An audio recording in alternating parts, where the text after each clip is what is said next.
All right, boom, we're live. Ladies and gentlemen, Sergio Hernandez. What's up, man? Thanks for having me. So how you doing, man? Yeah, I I'm was, doing good, man. I'm honored to be on the podcast, man. You guys have been doing a good job, so I'm thanks, just bro. honored to be a part of it. Yeah, I Yeah. was lurking on your Instagram and I saw that you were on the amateur, you were on the same card as in your amateur days as a boxer with Oscar De La Hoya. Oh shit, yeah, man. Back in the days, yeah, I did a amateur fight, and it was one of my first matches. It was in here in San Diego, and everyone, Oscar De La Hoya already had about him. They were like, "This kid's gonna go to the Olympics one day," and he was like the main amateur fight, and so yeah, it was a trip. A picture from that day. So I might even have video from my fight from that day.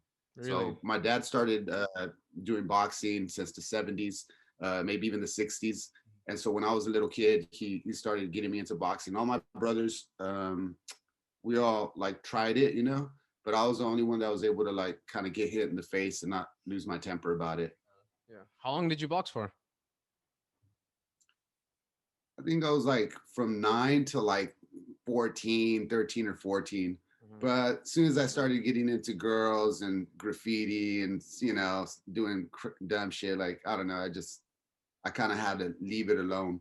I Mhm. think one of the main things was that also I seen a couple of my favorite boxers start getting punch drunk and stuff. Yeah.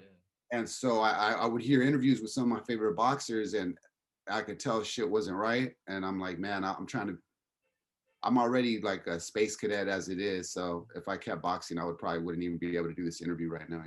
Yeah, that shit is really serious. That shit's really scary, and I feel like within the boxing community, it kind of gets pushed to the side a little bit. You try not to think about it as much. If you hear people like, I have tons of respect for Teddy Atlas, but you hear him talk about it, he'll get really emotional and kind of angry at you for bringing it up, or he'll just say like, boxing has a ton of positives, which undoubtedly it does have a ton of positives, but you can't just skip over the fact that a lot of boxers have CTE, and you can have an idea that you'll get into it. Oh, I'll be a really good defensive fighter, but even the most defensive fighters, they can get hit 40 times in a 12-round fight. That's more times than people get hit their whole lives.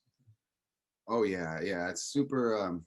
It's such a brutal sport. Even worse than MMA, I think. And I love boxing, man. I grew up watching it, and man, it was like the 1990s, Marvin Hagler and Mhm. Roberto Duran from the 80s, and Julio Cesar Chavez and all the 90s stuff. I was like 12 years watching Mike Tyson knock fool and stuff. And like an event, those 30 seconds, my dad would still pay for the pay-per-view to watch it, even though we were only watching Mike Tyson for about 20 seconds. Yeah, I mean, But it was yeah, worth it. that era was of fighters. It was like an era where, I feel like now with all the newer boxers, they definitely have a lot of skill, but they're following in the Mayweather footsteps of try to like, Mayweather's an excellent boxer, but pick your opponents very wisely to preserve that number and O. And back then, the Yeah. losses didn't necessarily define you. There are tons of fighters who had a lot of losses, but their stats were very deceiving. Yeah, 100%. Some of my favorite fighters were people that had losses. There was a boxer named Mayorga. I think Hmm. he was from. He wasn't Mexican. He was from somewhere else, man. Damn, I can't remember. But that dude was a badass. That was like smoking cigarettes before and after the fight, talking Oh, you're talking shit. about Ricardo Mayorga. He fought Shane Mosley, right?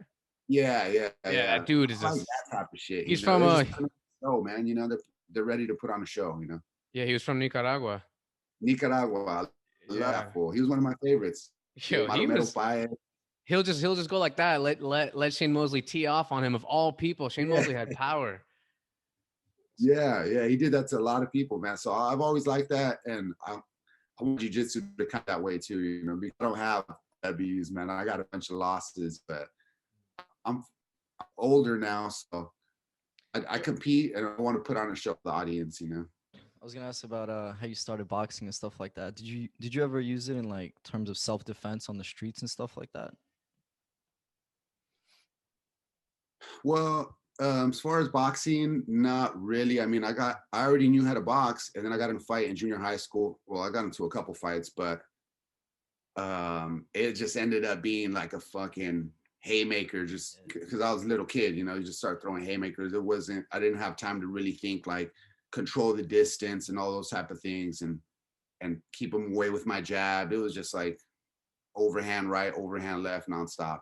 So it wasn't that good, man. Yeah.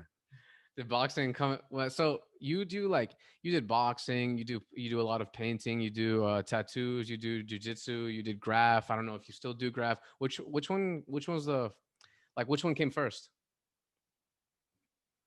Well, the very first one was boxing, but like I said, I stopped doing that. But the very first thing I ever did was graffiti, actually. So I was like 12 years old, and I had some spray paint, and I think my parents had, you know what? I think my parents had just gotten divorced, and we moved. Me and my mom and my brother, we moved to like a trailer park in a kind of a in Southeast San Diego, and started seeing way more graffiti, and that inspired me to try to like sneak out of my house at night and go paint. Hmm. Yeah, my older brother got me into it. My older brother, he started writing, but he was getting into all types of shit with our neighbor. They were going out on adventures and coming back and telling me about them. So I kind of wanted to have the same adventures that they had. Yeah, of course. When you were started writing graph, were you open about it with your family, or you try to keep it hidden? Oh, I try to keep it as secret as possible, but it was pretty hard because people would see me in the street, or my mom would be driving me and they'd be like, "Yo, what's up, Serge?" And yeah, I seen your spot, and I was just like, "Oh, fuck, dude," like kind of burning me out and stuff. But I was super toy, man. I mean, everybody starts off that way, and I don't know. I think I have the longest. It takes me longer to get better at something than anybody else, whether it's jujitsu or graffiti or tattoo. Because I see people in those different mediums get fast, yeah, get good really fast. And so for me, it took me way longer. That's funny you say that because we were just talking before we started recording about how I feel like you're very talented at pretty much all the things you do, whether it be painting, tattooing, jujitsu. You have your own you have a very unique style of all of those things. And Thank I would assume that you are someone who picks up on things really fast and has like a explosively creative mind. Yeah.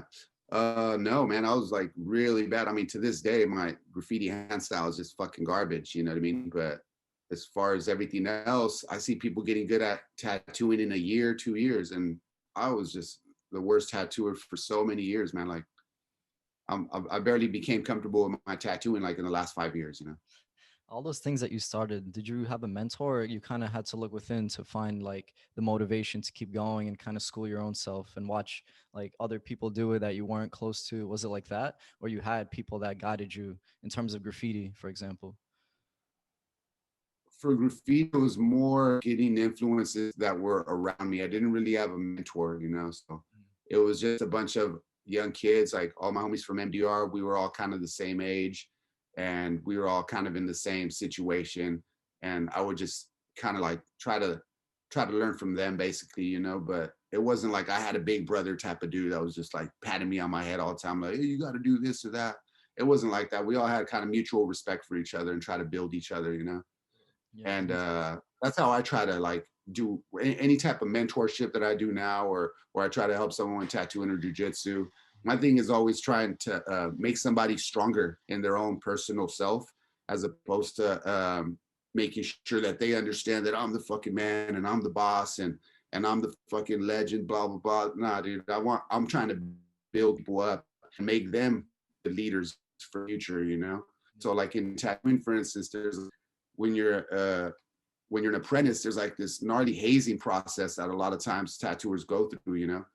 And there is a time and place for that, and I respect the approach too, but it's just not my approach to I don't know, it's not my approach to teaching somebody anything. Mhm. Why do you Yeah. think that it's like that in a lot of cultures, even like in skateboarding or, you know, I don't know as much about tattooing, but I do my research, I do my homework on it, and I know that just with not even just like American, but also is like in Japanese or whether it be like the Kalinga tribes, all the tattooing, they have a vetting process for you to get to where you want to go. And same thing with like skating, like if you're not that good and you show up at a park and people are killing it, they're not gonna like want to talk to you if you just started. Or in graph too, if you're a toy, like people are not gonna want to right next to you. It's very similar within all They these want to things. help you.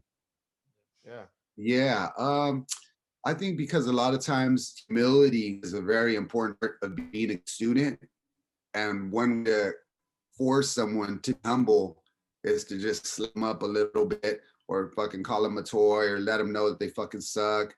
You know what I mean? And because a lot of times you're young and you're learning and you have so much self-confidence and you need that confidence as well, but you got to find that right balance between being humble and learning and then also being able to like go out there and shine a little bit, you know. Yeah, that's one thing that I found that I really enjoy about and is different about the jiu-jitsu martial arts community is that you go in there and you suck. And then people of the highest level will be nothing but nice to you and they'll really Yeah. just like show you the ropes and when they roll with you instead of crushing you with everything they got, a lot of the times if they notice the skill difference is significant, they'll just they'll help you and you're not going to be isolated because you're a beginner whereas in a lot of other things, most of the other things that I do, if you're a beginner, you will be isolated. Right. Yeah, especially in graffiti, under skateboarding, Mm-hmm. and tattooing for sure, you know. Yeah, but at the same time, there are a lot of jujitsu instructors that are really old school that are gonna they want to be treated like they're the fucking king. You know what I mean? Yeah, and that's cool too. That's cool too. But Yeah. How did I you don't get know, into man. I want to tattooing? make people.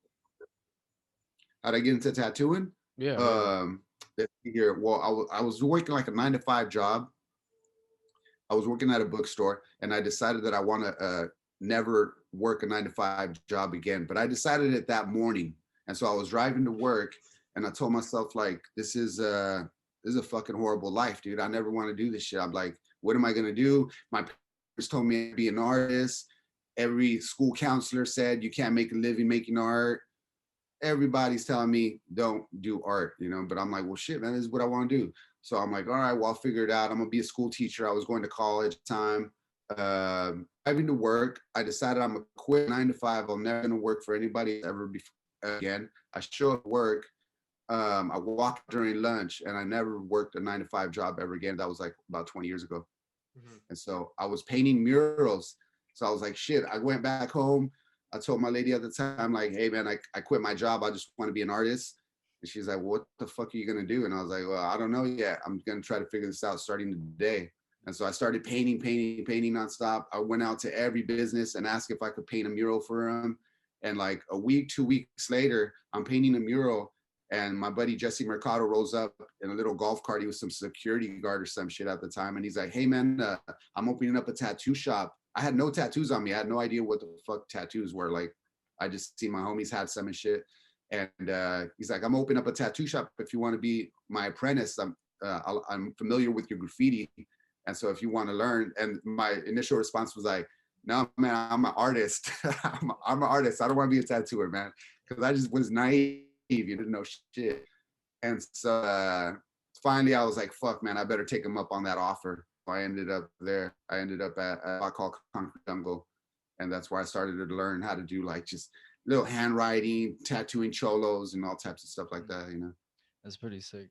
Fucking on this show, we've spoken to a lot of people that have like the do-it-yourself, mindset.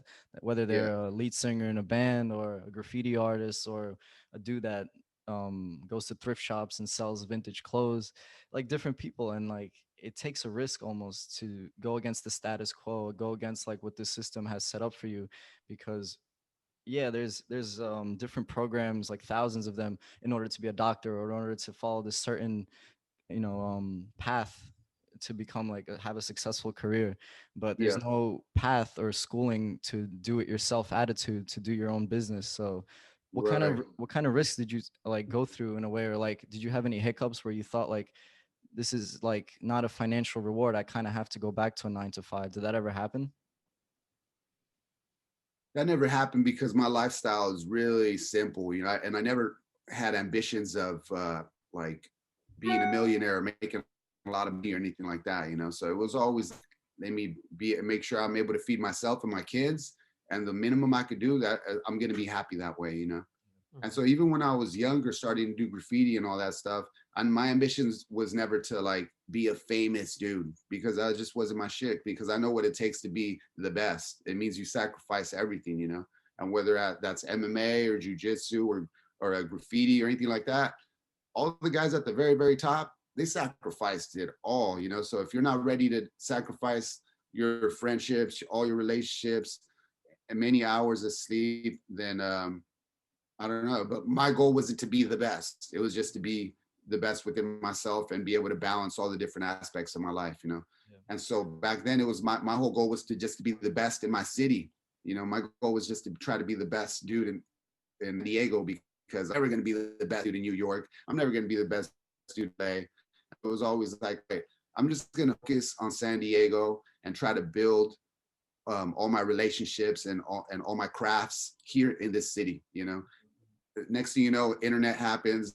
There's Instagram. And so now there's all this interconnectedness, and now I'm able to talk to you guys in New York. I got friends in Europe. I got friends in Japan, and it's just beautiful. You know, it's crazy. Yeah, it's amazing. And there's two things. One is that through just growing up and observing online or just observing the way people live their lives, I know a lot of people, including myself for a very long period of time, they get caught in this web almost of this life that you just really don't want to live, but you feel like you have no choice. You feel like, well, what am I supposed to do? Quit my 9 to 5 and start selling vintage clothes, or what am I supposed to do? And it sounds like a horrendous, ridiculous idea that would never work. And and it doesn't help that from the people around us, you usually get negative comments like, "Why would you ever do that? Are you stupid? Are you're ridiculous?" And because of that, you live your whole life stuck in this web of like you don't want to live this way. And sometimes it's not even for things that you want. It's just like for the happiness or judgment of other people. And I really respect and admire when people like you or people like almost everyone we've had on this podcast says, nah, Yeah. I'm going to do my thing. And what I've noticed is from a lot of the people who do it, they start not really with a goal in mind of like, this is where it will go. They just have a lot of enthusiasm and true passion for what they're doing. And it naturally segues into what the universe like has ready or whatever you want to call it. It just naturally happens. Like, a lot of the guests we've had on, they've had immense success in their field. And I'm like, yo, and you didn't plan this? I believe them, but I'm saying, Yeah. imagine what, like, that's crazy. It's crazy just by following what, like, really putting in effort and what you love to do, what you can accomplish without any major long term plan. Yeah, I think if you wake up, try to be the best person that day, it's going to cause a reaction, you know? And so sometimes people, they're like, I want to be the best rapper that's ever fucking lived. You're being too ambitious, man. You're never going to get to, it's like a white belt talking about, I'm going to be the best black belt ever. It's like, bro, just focus on being the best white belt, dude. What the fuck are you talking about? And now more than ever, I see people online talking about like, I'm planning on getting my black belt, and they're like white belts and shit. You know, I'm like, what the fuck are you talking about, dog? You don't even deserve a blue belt right now. What are you thinking about a black belt for? You know, Yeah, yeah, I don't know. It's kind of weird, man. I never planned to be a black belt. Mine was to learn enough jujitsu to have one mature MMA fight and not choked out by the jujitsu guy, because I was the boxing guy. yeah. And so my goal was to go in there because I was watching UFC, and it was just the boxing was garbage. It was like the worst boxers in the world when UFC started, you know? And Mm-hmm. so I was like, I grew up boxing. So I was like, you know what? I think I could do an MMA fight, box some fucking dude and just knock him out. But I need to learn just a little bit of jujitsu. And so my goal was like do jujitsu for 3 months and have an amateur MMA fight and then never do jujitsu again because that shit's whack. And then I started doing jujitsu, and obviously I fell in love with it. You know, I was like, oh man, this is amazing. So I had 4 professional MMA fights. I mean, they were like small shows, you know, but I still was able to do 4 professional MMA fights, and all of them ended with a choke. That's amazing. You know what it is too? It's like I started boxing too before jiu-jitsu, and I had no knowledge of any Muay Thai, any grappling, any shoe boxing, anything. Only boxing. So when I'd see the MMA fights, whether it be past a little bit less in the present, but even still in the present, I look at it and I'd be like, why are they standing like that? Their arms shouldn't be here. Why are they doing this? Oh, I just do this. And then I started to understand as I trained more, oh, it's because this doesn't work if you include everything. It works in pure fist fighting, but then when you Yeah, start adding things, you can't even just have the regular boxer stance. You'll get your legs obliterated.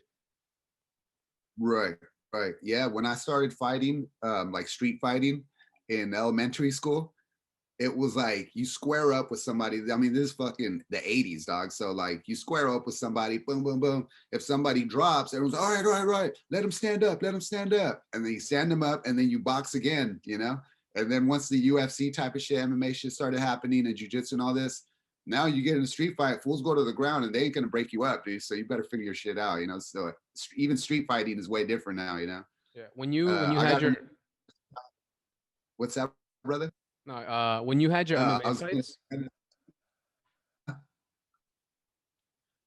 go ahead, go Okay, okay. ahead. When you had your MMA fights, was this during the time period where people still pretty much just trained under their one discipline, or were people more aware of jujitsu? Okay, yeah, people were more aware of jiu-jitsu, but everyone had their specialty that they did, I think, you know. I mean, this was that long ago. This was like 10 years ago, but so people were already doing a little bit of everything, but definitely you had more of a specialty. I think now the MMA dudes are just good at everything, you know, just overall everybody has to do everything, you know.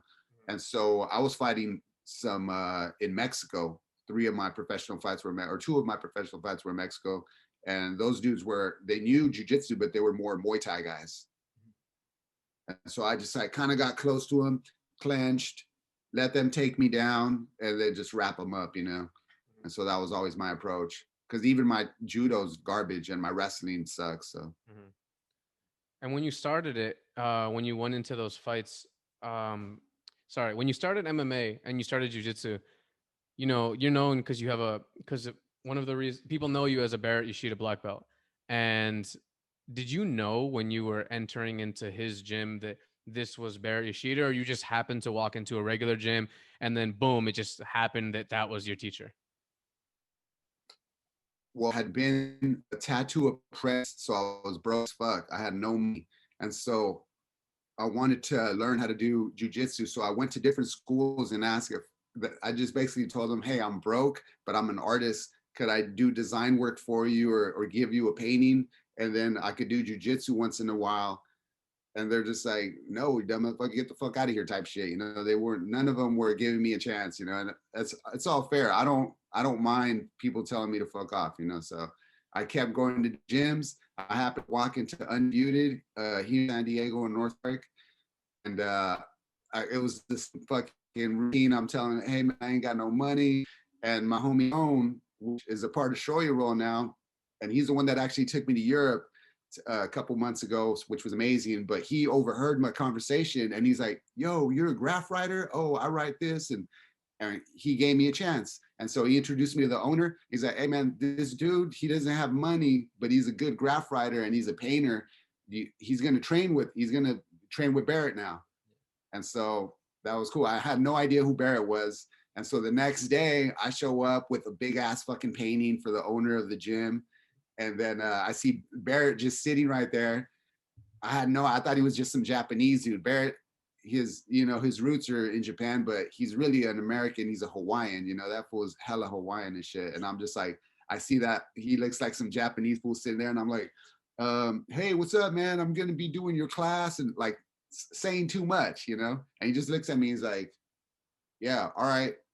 And I the way I remember it, I almost think I did like when you're talking to someone that's a foreigner, you raise your voice a little bit. It's really insulting, So I feel like I almost did that to him. That fool don't even speak Japanese, You just look at me like I fucking hate you. You know what I mean? Yeah, And that's my only jujitsu instructor I've ever had. yeah. I was gonna say, what made you choose jujitsu as opposed to other martial arts? You stuck with that the longest. You're like 15 plus years now. Because you talk about how jujitsu has like shaped your viewpoint on life in different aspects, not only in jujitsu, but maybe in tattooing, where it taught you how to like be more confident, like more fearless, more confident, you know what I mean? In different aspects like graffiti or just everyday life, it shapes a certain mindset that you walk with. Did you realize that right away, or it took you time? Or is that why you stuck with it the longest? I think I said because I seen that old people. I seen that Haley Gracie was doing jujitsu and he was 80. He was even fucking 90 and still doing jujitsu. That's insane. And so for me, even when I was a teenager, I thought to myself when the whole thing about boxing that I seen my some of my people I looked up to started getting punch drunk, I'm like, damn, dude, I want to do something where I can do it when I'm old, when it's like I got 2 days to live and I'm still doing everything that I love to do. And so jujitsu was that, because I got inspired by Hideo and all the old jujitsu practitioners that are way advanced in their age, and they're still doing it, man. They're still having fun, you know? Mhm. And so I think that's why, another reason why I love the gi more than the no gi, you know, as beautiful as the gi, as the no gi stuff is. And Barrett is a no gi dude as well, you know, but as beautiful as that is, when you start getting into the leg locks and heel hooks and shit like that, everyone's really excited and they're doing it. But for me, I want to keep doing jujitsu when I'm an old man, you know, so I try to avoid doing like all the heel hook shit, because once you get one of those type of injuries, it takes the wind out of your sails, man. And people are like, they lose their confidence in their jujitsu, and they're like, oh man, yeah, I used to do jujitsu, but I got this knee injury because I got heel hooked. And that was just something I did back in the days, you know. It's like with graffiti. That was something I did back then, you know. I'm like, dude, I think MQ said only toys quit, you know. So yeah, so I don't know, man. I ain't trying to quit, man. I'm trying to be an old man, do everything, you know, still. Yeah. Yeah, yo, MQ is since you just brought him up, he's definitely one of my all-time favorite writers. That's fucking awesome, man. Yeah, I look up to all those dudes, man. Anybody that's that dedicated, man, to me, there's just people like that are just some of the best in the world, and I respect it so much, man. And it's such a type of lifestyle that doesn't financially give back, you know what I mean? And so that's what makes it even more beautiful to me, you know. People that just, those graph writers that are out there doing throw ups and that's their shit, and they go around the world doing throw ups. That's the, to me, that's the highest form of graffiti, you know. Mhm. You have a lot of pride, and like a lot of respect I can see for Barrett and the way that he's taught you jujitsu. I was looking on your Instagram and I saw you won first place in some competition, and you were like, these people were younger than me, they were stronger than me, they probably were more confident than me, and I won just because I have Barrett as my teacher and the training partners that are under him as my training partners. Um like when it comes to training with him, what do you think is different about the way he goes about teaching, or like that gives you an edge when it comes to competition and stuff like that? Well, learning under him didn't necessarily give me an edge competition wise, but I think artistically, my jujitsu was able to develop um, better. I think, you know, because our I never even learned about points for, so I was like almost a purple belt. So we weren't in the gym learning like, hey man, that's 2 points. He good. And when this is how you sneak in an extra point, or you tap him on the leg here and do this or that to win through points. We wouldn't even get promoted unless you got a kill. So even if you win a competition, if you didn't submissions, that shit doesn't even go towards you being promoted one day. Mm-hmm. And so it was all about the art of submission, you know, it was all about like, can you pull off the submission? And so as I started jujitsu more and more competitive started just seeing on this advantage. And it's just like boxing, dude. Everybody's on some competitive shit. They want to get that slide edge. And it's just a different approach, man. You know, we focus on the art of jujitsu instead of the sport of jujitsu. Mm. And so that's something that I've always respected about Barrett, man. And his principles, as far as his approach to jujitsu, it's beautiful, man. And he's just like such a genuine good person. And he's like a genuine artist, you know. Mhm. And he's in jujitsu. He's the guy that's traveling the world doing throw ups in a sense. You know what I Yeah, mean? yeah. And there's motherfuckers out here doing fucking 30 color murals that are beautiful and amazing. And there's guys that are making $1 million. But Barrett is my dude that does throw ups and travels, and he don't give a fuck about money, and he's just doing his thing. You know, he's like a real artist. You know. Yeah, to do something like that, it takes a lot of dedication, a lot of training behind closed doors that not a lot of people see or even know. They just see you in the limelight and they can assume that, maybe just God-given talent or something natural. They don't see what goes down. Like I saw a video of him on his Instagram hitting his wrists with like the rubber mallet to make his chokes or something like that stronger, or if he does like an ankle lock, it's like a piece of metal against your Achilles or something like that. And like it's little things like that, the people who, like you said, are the best, who are on top, do. Like someone who does throw ups around the world, they like, to a regular person or even a regular normal writer who hasn't taken it to that extent, they just do their throw up. But to this person, like their throw up is like exactly the same every time. Every letter, like little details make a big difference.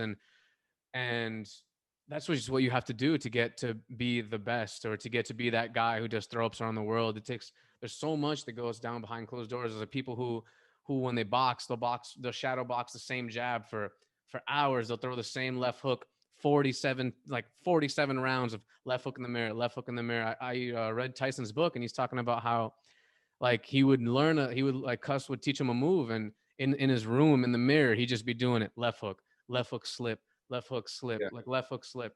And Yeah. it's parallels in all that stuff. Yeah, for sure. I always tell my son, he's 11 now, and he's like learning how to draw, and everyone's like, "Oh my God, he's so talented, he's so good."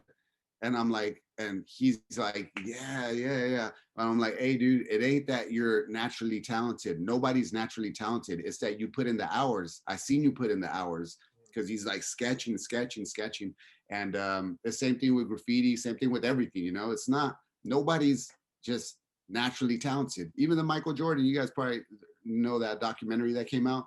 That dude ain't naturally talented. He just invested more hours into his crafts, you know?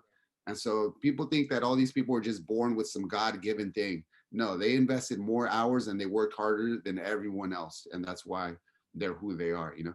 And like, so Barrett, for instance, he was only training with white belts, and he was able to travel and still win world championship competitions and stuff, you know, because he just put in all the hours he didn't train and stuff. And so everyone thinks like, oh shit, maybe I'm just not training with the top dude yet, and that's why I'm not the best. It's like, that's not it, man. That's just because you're standing next to the best dudes in the world ain't gonna make you the best, dude. It's like you got to find it within yourself and put in the work, you know. You talked about how there was a point in time where you went to jiu-jitsu tournaments and you seen that there was no honor, and it kind of turned you off for a while. You almost thought about quitting jiu-jitsu. What went through your head with that? Like, Well, to this day, man, I got a love hate thing with competition. I love competing, I love, but man, does it hurt when like I just have to remember that it's sport, you know, and we agreed to this set, and we have to like just try like we're gonna see who wins basically, you know. But I don't know. I'm still to this day. It's just like I can't really decide if I just want to be the guy that just trains or the guy that competes on occasion. And every time I'm like, I'm never going to compete again. Fuck that, dude. Nobody has any honor. Nobody wants to go for the kill. Nobody wants to just like put it all out there. I'm never going to compete. And then someone will hit me and be like, hey, man, I'm doing this competition. You want to do a super fight? And I'm always like, hell yeah, let's do it, you know? So I don't know, man. It's a struggle. It's a struggle every time. Mm-hmm. How often do you train jiu-jitsu? I saw that you were saying how you ever since you started jiu-jitsu, you've been working a job, you had other hobbies, you paint as well. You got a lot going on. How often do you train? Well, right now, not as much, but if I got a competition coming up, I usually do 1 hour, 5 days a week. That's which isn't much. If you're talking about the dudes that are really out there competing, those dudes are putting in like 4 hours a day, you know.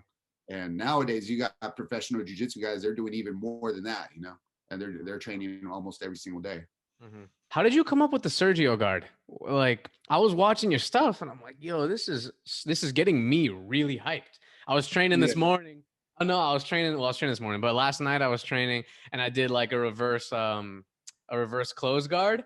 And I'm like, well, what do I do from here? And I was just lost, but I was hyped because I'm just like, yo, I didn't even think of this. This seems like for me such a terrible position, but I see you and what you can do from it, and it just gets me hyped to be not just in jujitsu, but just I was telling him earlier, is getting me. I was looking at your gram, and I'm like, yo, I gotta start painting more. Like I do oil paintings and stuff, and like writing and all this stuff, and I'm like, yo, I want to do it more now. I'm just getting hyped on just generally being artistic and creative. But yeah, how'd you come up with the Sergio Guard?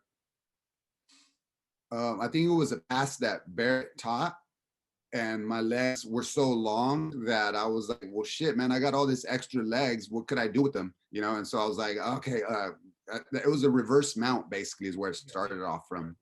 And so I started from a reverse mount, and things started to develop from there. And then my opponent would come up, and then I would try to keep the reverse mount, and then I would just close it, and then it was like a reverse close guard. And then I started sitting up like a omoplata position on the side of my opponent while I have reverse close guard. And then from there, it just started to just keep evolving, you know. And then Barrett said, "You got to call it something, dude, or else someone's gonna steal it and call it something else, and then you ain't gonna get no credit for that shit." And I was like, "Nah, I don't know, man. I don't want people to think that I invented some shit." And he's like, "Nah, dude, that's your thing, man. Nobody else does that." And so he started calling Sergio Guard, and then after that, I was like, "All right, man, I'm just gonna call it Sergio Guard." When you compete, do you go in with the mindset of like you're gonna like what is your game when you go in for competitions? Yeah, my game is to get to my position. My Mm-hmm. game is to get to my position. And so a lot of times though, I could get to my position the easiest when someone is in top side control. And so you can see how in a competition, that's not really good, man. So if someone's on top side control, I'm already low on points. Mm-hmm. And so if they have any familiarity with my techniques, they're going to get their points and then get away and then run for a little bit and do shit like that, you know. But yeah, my goal is always to get the submission. It frustrates, you know, my dad when he's like, "Dude, can you just get some points, please, so you could like win some shit?" And I'm like, "Yeah, I just want to do mine," because the reaction of the audience when I do what I do is the most gratifying thing to me, and especially if I'm able to get a son that like people that are familiar with what I do mission, they trip out on that, and that's the best feeling. And then after someone coming up to me and telling me like, "What the fuck was that? Like, I can't believe I seen that." Mm-hmm. That's like the best. That's better than a gold medal and all that, you know. Mm-hmm. Yeah, I really respect that you do your thing like that, and also like the creation of the Sergio Guard and all this, because in a way for me I think it embodies the history of jiu-jitsu, because you know when jiu-jitsu came about in the early UFC days, a big factor of them winning was because people just simply didn't know jiu-jitsu. And then like every time someone comes up with a new position, when you do, or a new move that isn't popular at the time or just is just recently invented, when you do it on people, they just don't know what it is, and that gives you a severe upper hand. Like we were talking to Alex Eklund with the G roll, and like you know all this stuff, or your stuff, and like, or even the Danaher dudes, like when they started coming through with the leg locks and all this stuff, or the Barambolos, and it's like all that stuff really, it's like creativity that fuels jiu-jitsu to grow, and it fuels people have to adapt, change their entire game because this dude or these sets of dudes are doing this, and it just, I can only, like, for me it's almost like, yo, it has to be done. Like there's like what more it can be created. Like we only got four limbs, but every time I'm just surprised with what can go down. It's honestly beautiful. Yeah, and for the leg lock stuff, man, that stuff's amazing the way it's developed, and the Danaher guys, what they've done with all that. I mean, how many years was that system just been unstoppable, man? I mean, it blows my mind, dude. And so to even compete with those dudes, you got to try to understand what they're doing, or else you're just going to get steamrolled, you know. Mm-hmm. And there's so many techniques I think that are developing in that way. It's just hard to keep with. It's hard to keep up with, man. So I'm focused on my style and just trying to keep funky, you know. Mm-hmm. You were talking about in a It's different interview difficult. that, yeah, 100%. You were talking about in a different interview that you're like a spiritual person. You know, you grew up in Jehovah's Witness type of family, and it positively affected your life in terms of your self development. Can you talk about what do you mean by you're a spiritual person? Do you have any practices that you do in day to day? I'm a big like meditator. I read a lot on just a bunch of religions, and I appreciate aspects of every religion. And I just wanted to hear about that because I haven't heard about it too much in your other stuff. Yeah. Well, like I said, I grew up. My mom raised me Jehovah's Witness, and some of those same ideas growing up Jehovah's Witness are still with me today. You know, I don't go to church or nothing like that. Um, but it's like, for instance, we weren't allowed to put our hand over our heart and pledge our allegiance to a flag.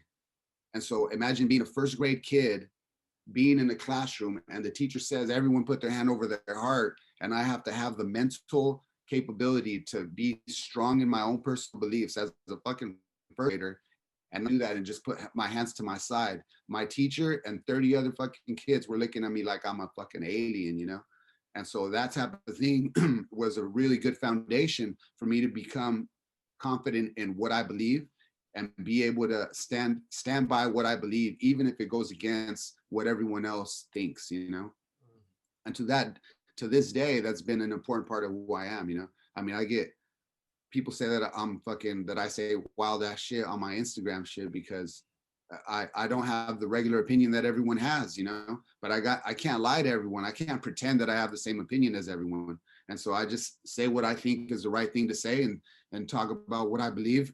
And it makes me feel it makes me feel it has to do with upbringing as far as being a Jehovah's Witness. But as far as spirituality goes, I've always been curious since then what else is out there, why we're here, and all these type of questions, you know.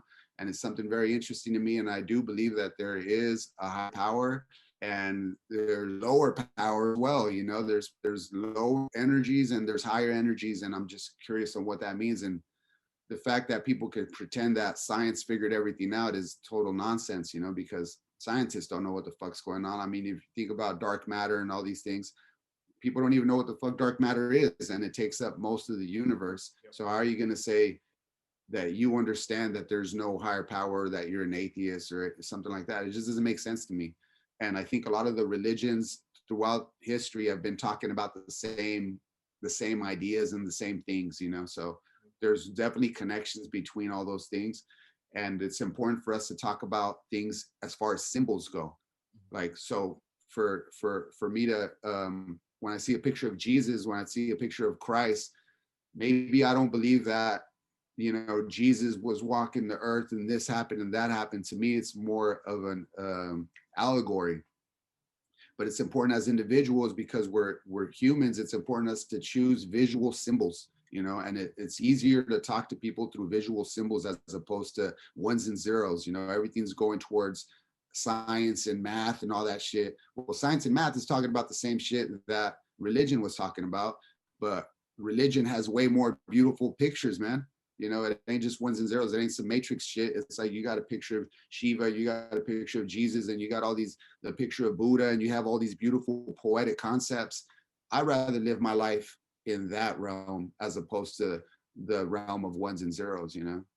Yeah, absolutely. And the way that things are going, and you're talking about pledging allegiance to the flag, and um, just the way that things are going in the Matrix, the world of ones and zeros. It's like, yo, we like you. If you walk down the street, I've never been to San Diego, but at least in New York, people, you're living in a very populated city, and it desensitizes us to our own neighbors. You say hi to them in the elevator, and they're like, "Hi, what are you talking about? Hi," or like, or now we got to wear our masks and like you can't even see each other's faces, which just isn't normal. And I know you got a lot to say about that. Like, I was just listening to some podcast and it was talking about how it's just pretty much been proven that the masks, especially like there are some masks that will stop almost a lot of things from coming in, but the masks that everybody's wearing or like the bandanas, those don't do anything for corona. Whether you like it or not, whether you want to get tight, that like someone's saying that, it's like it's not about getting tight. It's just about like 2 + 2 = 4. The particles simply go right through the mask. Like, what do you want us to do about it? And then people get tight if you don't wear it. And I can understand, like, if you had a family member get sick or a loved one get sick, you feel like it's blatant disrespect to your face that someone like doesn't care and they think they're invincible. But it's not about thinking you're invincible. It's about you preach it. It's about like doing the homework for yourself, so you know, have an idea what's going on. Today it's the masks, and I'm not saying that like they're trying to destroy us all, but I'm also not saying that that's outside of the realm of possibility. You gotta like have an open mind to these things, and it's like, what is really going on? You know, you do a lot of the other research and the I mean, I've done CDC. a lot of research. It's hard to go into like, well, this number and fucking, and so I try to, because then you could always debate about what number means what and all this other shit. But the grand picture is that for me, if you do a little bit of research, you'll be able to find out that the effectiveness of the mask is very little to almost none. 80, whatever. So many of the people that got coronavirus were mask wearers. Man, this shit is just so heavy, dude. For to have kids wear masks when the death rate or with the chance for a child to die of COVID 0.00 fucking whatever the fucking thing is insane, man. Tuberculosis or the flu, the death rate is probably even higher than coronavirus.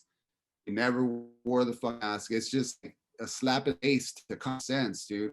For people to be like subscribing to this shit, it just blows my fucking mind, man. And so when I go to other places and people aren't wearing masks and people understand that we got to live our lives and you got to allow people to make a living for themselves. And you got to allow people to, if they want to fucking buy a sandwich from their neighbor, they should be allowed to do it. Or if they want to go to their homie's shop and buy some fucking shoes, they should have the freedom to go into the fucking shoe store and buy some shoes. I mean, Jesus Christ, man. I mean, we have so many books that talk about all these concepts. 1984, Brave New World. I mean, it blows my mind. This year is absolutely blown my mind to how many people are just walking around like, zombies and shit, dude, under hypnosis. And it's all because the mass media is feeding so much fear every day. I don't have cable TV, but I go to visit my dad and that shit's on in coronavirus every single day. They never talk about how to build your immune system, how to be healthy, other ways to defeat coronavirus. They just talk about this many cases. They don't even talk about deaths because it's just less and less now, man, it makes me so happy that I'm able to say stuff though, and people understand that I'm not, no one gets upset when I say what I say because they know that I'm saying some real shit, So before I would say something like that, I'd get like 10 trolls that would be on, talking shit like, oh, you think you know this, or you're gonna kill my grandma, or, and now I say even wilder shit and nobody has any opposition to it because they know I'm right, man. There's people that are dying in the third world because there's no food getting to some of these countries. And everybody was talking about, oh, we're trying to look out for brown and black people and, all this social justice. Where's the social justice here, dude? There's motherfuckers, there's little kids dying and shit. There's no food getting to the third world. This is according to their own sources. This is according to the UN, there's kids dying out there and all because of the break, the food supply chain. So how do you justify all this shit? How could you justify it? Nobody could justify it, It doesn't make any sense, man. It doesn't make any sense. So people got to do their own research and find out for themselves what the fuck's going on. I think, like you said, man, it's a big part of it is, I think, community, because a lot of people are very separated, especially right now. We're very divided, as like after what just happened, all this racism stuff, the police stuff. Like, people feel very divided nowadays. And who do they rely on? The box in their room talking to them, as if these like big corporations care about our true well-being. You know what I mean? We need to really tighten up our own communities. And I wish we could decide among these things within ourselves, because like you said, if you want to go to your friend's store or like go get a haircut or this, like, how are they telling me what I should or should not be doing? You know what I mean? But It's dude, people got to start being more individuals. And we live in the age of information. You could go on your phone and find out why all this shit is fucking stupid. And people just yeah, choose not to. They choose to find the comfortable route. And looking at yeah, TV, dude, it's everywhere. It's mind poison, man. It's not only about the virus. You look at the news, man, death, destruction, fires, killing, kidnapping, pedophiles. Like, bro, it's yeah. just like living in It's this so heavy. vibration. Yeah. Yeah, but the TV fear feeds fear, it just feeds. And so people got to be what it is, man, too. People are afraid of what other people think. Yes. And so it's like, oh, there's 100 people. It's me not putting my hand over my heart. That's me for the Pledge of Allegiance. And now, whatever, man. It's like it's different. But for me, when I don't wear a mask, that's me doing that, and I'm ready for it. Shit. So I feel bad for people that didn't have my upbringing that are like, well, dude, everyone's gonna think I'm a piece of shit. And I'm like, that's their problem, dude. Why do you care? Who are these people? They're fucking weebs. They're idiots. They don't know shit about anything. Like, if you do your own research and you find out that this, maybe it's not good for my fucking 4-year-old kid to be walking around a mask at the park. It's better if he breathes in some fucking air, then do it. If somebody is going to talk shit to you, tell them to fuck off, man. That's the way it's always been. You don't tell me how to raise my kids, and you don't tell other people what to do, and you mind your own business. Mhm. And I can't believe how many people are afraid. Grown ass men are afraid about what some fucking person's gonna tell you. It's like when Mexican parents go into the uh, the clinic with their kid, and they got some fucking lady in a lab coat looking down on you. Hey, your kid's gonna take this fucking vaccine, and the poor Mexican lady, she barely speaks English, and she's just like afraid of this lady, and she doesn't want this lady to think she's a bad parent, and she's like, okay, okay. And that shit happens to grown ass men. I'm looking at grown ass men like, what are you afraid of, dog? These people are fucking dorks, dog. They suck, you know? And so like when the lady asked me, hey, what's up? Well, are you gonna take your kid's gonna take the vaccine, right? And I was like, well, what are the ingredients in the vaccine? That way I can go home and read the ingredients and find out for myself. And she was just like, what? Yeah. And then I said, hey, also, if my kid has an adverse reaction to this vaccine, are you going to be held responsible for it? And then that freaked her out. And she's like, shit. And she's like, oh, this motherfucker knows it, you know? And she's just like, she's all mad. Basically, I never went back to that hospital ever again. What I'm doing is the reason I'm so vocal is I know I could defend myself, but the reason I'm vocal is because I hate bullies, dude. And all these people are bullies. All these people that are telling you you're a bad person if you don't do this or that, you're a bully, dude. You're only doing that to meek people, or to poor people, or to brown people because you think you boss them around. Like I'm talking about immigrants, you know, where you see yuppie telling immigrant like, why ain't you doing this or that for you, man? Fuck it. Dude, that shit, I get worked up because they never fuck with me, but they always fuck with people that they think they could bully. You know, that's what really gets to me. Yeah, I think that there's a lot of us against them. There's a lot of negativity that's going on in the world right now as a whole. And I think that us meaning people who, I guess in some plane you could say we have maybe an open mind to more possibilities, or like we don't take like shut things out. I think it's up to us to I'm definitely wouldn't say turn the other cheek, but more so like the way I see it, if I try to take a step back, I could see myself being like, oh, you wear a mask, you're a sheep. And then the mask wearers could say, oh, you don't wear a mask, you're a piece of shit conspiracy theorist. And then it just Right. becomes a rhetoric of like, fuck you, nah, fuck you, nah, fuck you, nah, fuck you. And it's like, what we gotta do is step back and be like, I guess attempt the best way that we can. We're all human, but try to be somewhat understanding, so we don't look at them as the enemy, and they can hopefully one day not look at us as the enemy. Because if you just put the finger up to put the finger up to a group, they're not going to listen to you. They're not going to open up the ears. They're going to be like, or even if they were completely wrong, they're going to be like, all right, well, blah, blah, blah. They're not going to want to listen. So that's not an intelligent way to go about it. I think that there's a lot of separation right now. And now more than ever, what we need as humans is to realize, it's like that person wearing a mask is like, they got a brain inside of their head just like me. Like maybe it makes them feel more comfortable. We could share our ideas, and maybe I'll find out some stuff that I don't know. Maybe I'm wrong. Maybe they're wrong. Who's to say? We got to really keep an open mind, because us thinking that we have open minds, you never know when you're the one who has the lacking information. And I'm not saying we are the ones. I'm saying like we don't know, and the only way to try to avoid that is have a broad understanding of the topic at hand. Yeah, definitely not dehumanizing the other side. I always empathize with people.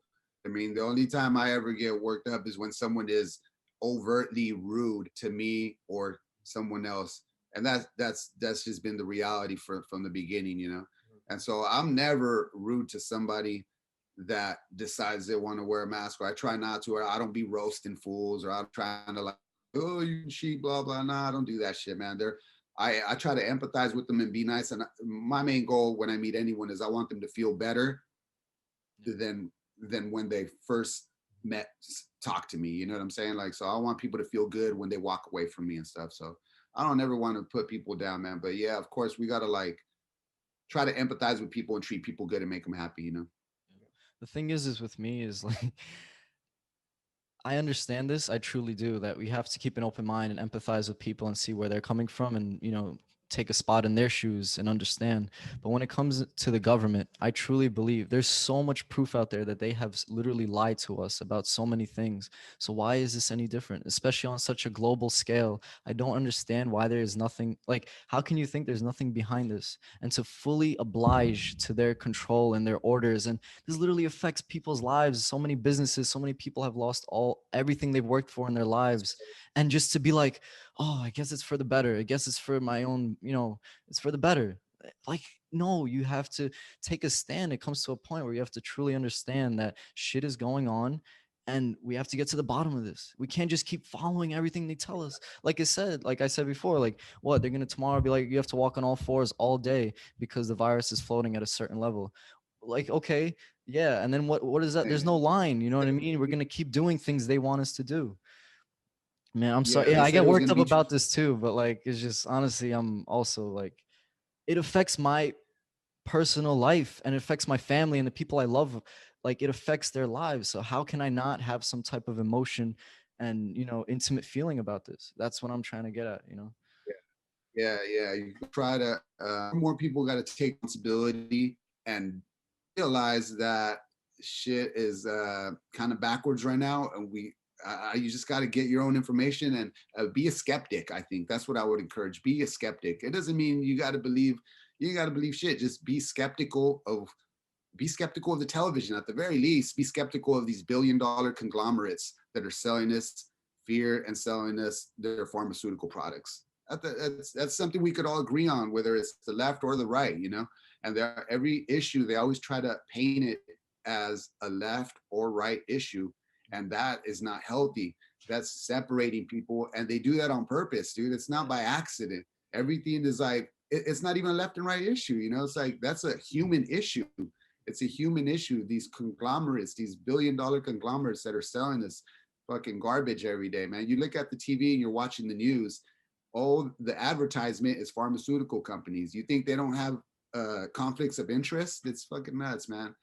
But I think more and more people are waking up, dude, and more people are coming together, and more people are starting to look at people on the left, people that are on the right. They're looking at people on the left as friends, and people on the left are seen on the right as friends, and that's good. That's the most important thing. All this shit of dehumanize the other side, that's very, very dangerous, and it's very, very stupid. It's not good.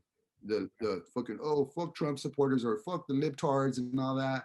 That's not good, dog. We can't be talking like that. I don't really like that shit, and I don't really encourage that type of conversation whenever I hear it. Yeah, absolutely. And the thing is, like, the way the system's set up, like you said, it's either left or right, but no one is either this or that.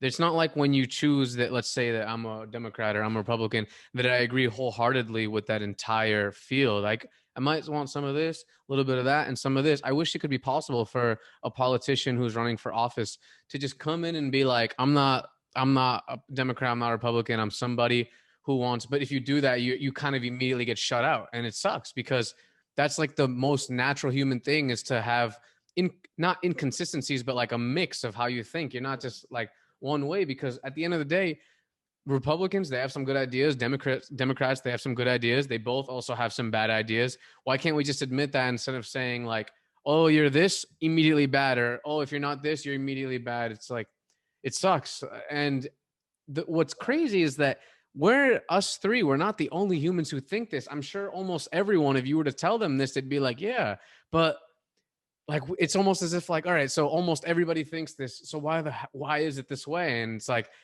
why do you, or like you like the pharmaceutical industries, they fund the CDC, the World Health Organization. They're the ones who are telling us to take this and take that.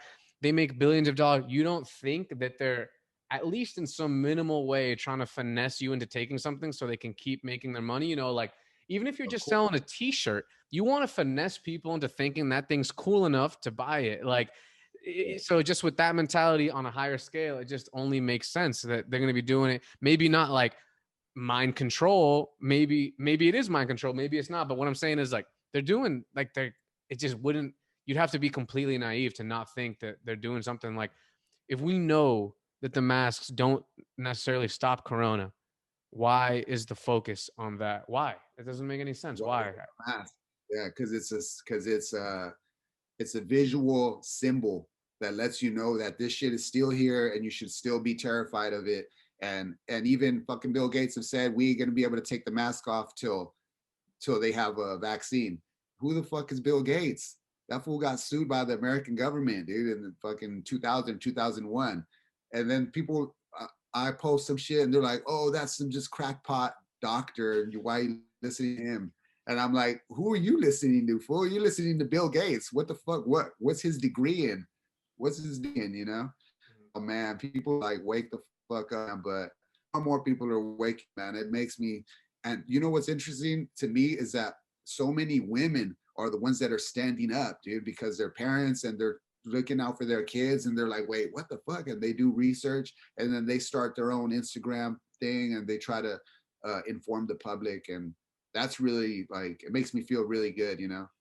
But where the hell are the men at though? Where the hell are the men that are going to stand up for their children? Where are the men that are going to stand up for actually having a strong, informed opinion and trying to shed some light to the world? And man, it's so crazy how you were saying there's so many naive people, and it seems like the most naive people are the ones that are most vocal, you know? And most people that have common sense, they have common sense and they keep it to themselves. But we're getting to the point where people that have common sense and have a little bit of information are going to have to like speak up, man. We're getting to the point in the fucking story of the world right now where people are going to have to speak up and stand up and empathize with people and be kind to people, but at the same time, say what's on your mind. Say what's on your mind. A lot of people don't do that. Messages every, I love what you're doing. I love what you're saying. I wish I could say that. Why do you wish you could say that? Just say it, man. Just say it, you know? Yeah, there's a quote from I think it's Lao Tzu, and he says like, "Man who knows doesn't speak." But it's about time the man who knows should be speaking, especially like there's a negative connotation that goes along with like using Instagram a lot. But it's like, why? You could really use that to you could end up blowing up, have millions of followers, and put out a lot of useful information, useful ideas, inspiring things. It doesn't have to be used for as an outlet for your selfies or as an outlet to be like, oh, look at my newest fit. It doesn't have to be used for materialism or selling anything. It could be used for anything you want. It's social media. It's supposed to be social. We're interacting with other human beings in a very, very, very powerful way where one post could be seen by, like, you have more power now in terms of just having the cell phone on you, in terms of the knowledge you could acquire, in terms of how many people you could reach with just one cell phone that probably they did when TVs were first around for the first 20 years. You know what I mean? Like, we have so much power and we shouldn't use this idea. Like, we shouldn't think, oh, but being on Instagram too much is corny. Yo, who cares? That's like, there's a lot of ideas. I've noticed that, like, I feel like it's like cool to think that, like, it's cool to be like, ah, Instagram's corny. I'm not on that much. All right, I understand. But you have to also realize that it's a tool. It's a tool that we can use. You know, all of our new inventions, when they first were invented, people are like, yo, that's insanity. Books, people are going to lose their memory. A computer, no one's, someone was quoted for saying like, oh, a computer, highly doubt that will ever be used by anyone. We always are doubting these things. Yeah. It's just, it's skepticism, and I understand it, but it's like, we should be, like I said, open-minded to the fact that things such as social media are extremely powerful tools. There's a lot of people who are using them to their advantage and, you know, spreading positive messages. But then there's a lot of people who are just like, yo, man, it doesn't have to be a corny thing. You could use it for amazing purposes, you know? Yeah. Like, And even saying very like spreading information and knowledge, a lot of times it starts getting dark and you're like, damn, dude, it seems like you're just giving me bad news.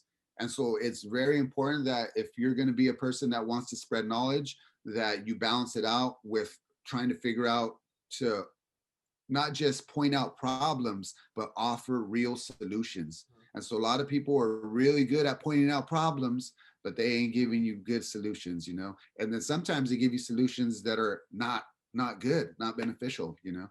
And so we got to be very careful of that, you know? Because then people stop fucking you because you're like, damn, all I'm getting is negative shit from you, and I don't want it every day, you know?